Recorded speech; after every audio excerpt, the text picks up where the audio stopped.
Primeramente Dios, gracias a Dios, porque hay que el puente que ya está realizado, parte de la municipalidad de Santa Cruz del Quiché, y incluso la gente también que están contentos por este puente que están haciendo. Es difícil como siempre he dicho yo con la gente, ¿verdad? Que incluso la prioridad es para los niños que van a ir a estudiar, ¿verdad? Antes que no estaba el puente está malísimo, porque los niños esperan de 2 de la tarde a 3 de la tarde pueden transitar, pero ahorita, gracias a Dios, ahorita está calidad, ¿verdad? ¿Se ha dado la crecida de este río?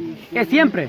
El río crece hasta donde usted mira para acá atrás, ¿verdad? Y llega allá y hay que esperar todo lo que el río baja, después pueden cruzar las personas. Ahorita sí, ahorita muchas personas transitan para acá porque aquí de este camino transitan de la puerta de Chinique. La puerta de Chinique está aquí a como unos 2 kilómetros y ellos pasan aquí por Quiché.